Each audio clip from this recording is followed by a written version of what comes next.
Chapter 9, Nice Little Church Boy. Same day, Monday, January 7th, 1935. Teresa's waiting outside the door when I get back to our new place. Where have you been? We're late. Late for what?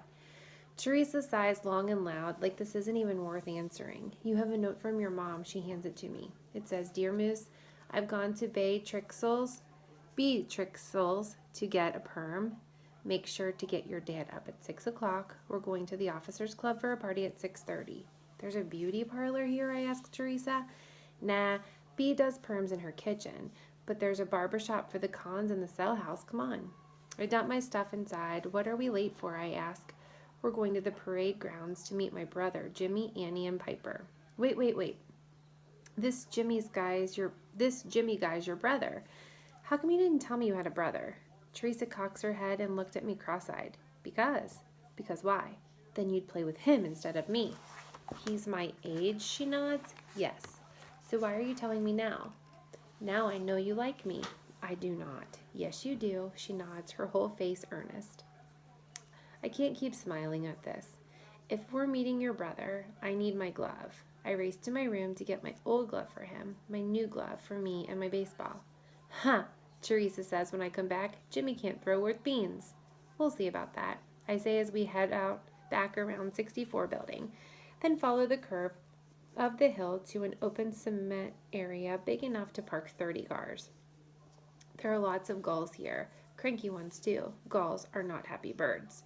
A big girl with yellow hair sits on the wood side of the sandbox and a boy huddles over something. The boy looks like Teresa. Same curly black hair, same slight build. Hi, I say. I ignore the girl. Annie, I guess. She has her nose sideways in her homework like she seems better out of one eye than the other. Hey, Moose. I'm Jimmy, Jimmy says. He smiles quick up at me, then hunches back over an elaborate machine made of rocks, marbles, sticks, and rubber bands. What is that, I ask. It's a marble shooting machine. Want to see? Sure, I say. He fires a marble with a rubber band. It rolls under a plank and into a miniature diving board that plunks down and hits another marble that is supposed to jump a stick, only it doesn't. Shucks, Jimmy says, his head low over his contraption again. He fiddles some more and then fires the marble again. This time it makes the jump. He grins big. Nice. You want to throw some balls? I offer him my glove. Sure. He puts the glove on and runs back, his eyes still on his marble machine. He throws the ball the complete wrong direction. I chase it down and toss it back. It hits his glove and plops out. He runs after it and throws again, this time down the side of the hill. I'll get it. I cut down the path to the terrace below where the ball is caught in the prickly thistle of a blackberry bush. When I get back up the parade grounds, Jimmy is at work on his machine and Teresa has my extra glove. My turn, she says. I throw the ball easy to Teresa. She wraps her arms around it like she's hugging herself. The ball falls through her arms. She chases it down, then throws with both hands from ground level, sending the ball willy-nilly skyward.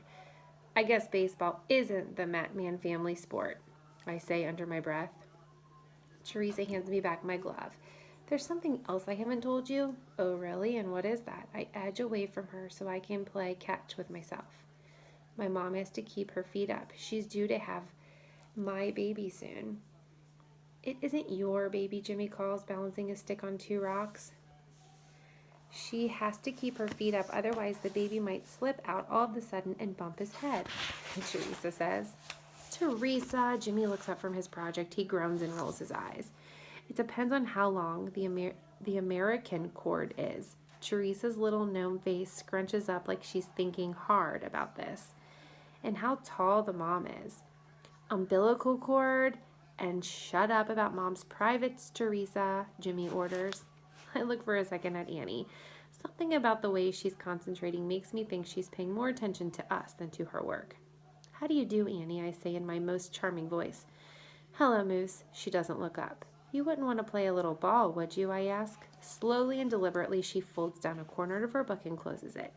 She snatches my extra glove and walks out clear to the basketball hoop. I run up close. I don't want to embarrass her. She's only a girl after all. I pop her one light and easy. She catches it no problem and zips me a hard fastball. Wow! I jump in the air and I wave my hands around like some kind of idiot, and then before I can stop myself, I run up to this Annie girl and give her a big hug. No slobbering, she cries. Sorry, I say, my face as hot as a furnace. But then I see a slight little smile in the corner of her mouth. So, Annie, I walk up close so we can talk and throw at the same time. Does anyone else here play?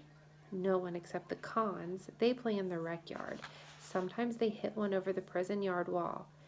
The way they play, it's an automatic out. But when a ball comes over to our side, we get to keep it. That's pretty popular around here. They're pretty popular around here. If the cons don't want to hit them over it, it must not happen that much, I say, catching Annie's brand of stinger, which has a little curve on it. Quite a good throw if you ask me. They try to hit them hard, but not hard enough to go over. Kind of tricky. How many you guys find, I ask, winding up my own stinger. Annie catches it no problem. I have one, Piper has one, Jimmy has one. None of the little kids do.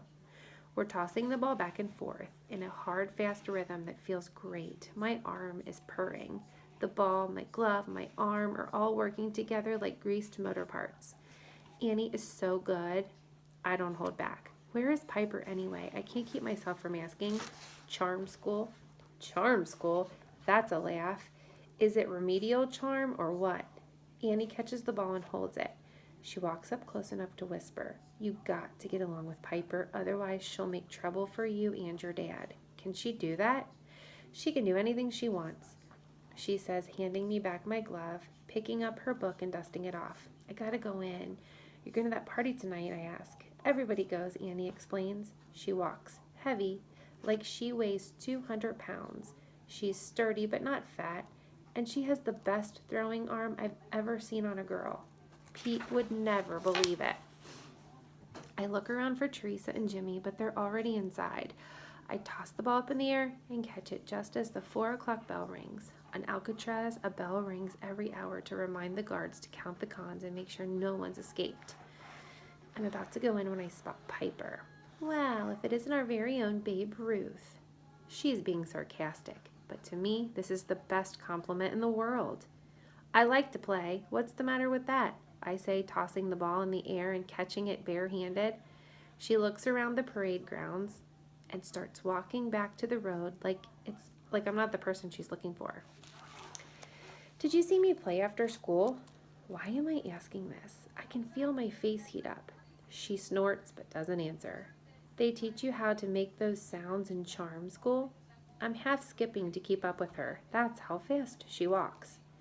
They teach you how to be nice, like a nice little church boy in Santa Monica.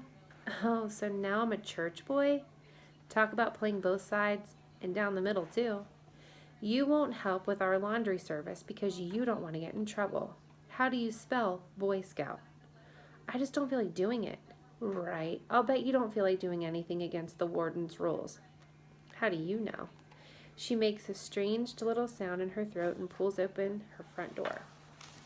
Why do you need me for this laundry plan of yours? Anyway, why do you care? I can't put 80 shirts through in my laundry bag, now can I? Annie and Jimmy will help, but that's not enough. How do you know I won't tell your dad? She rolled her eyes like this question is too stupid to bother answering and slams the door in my face.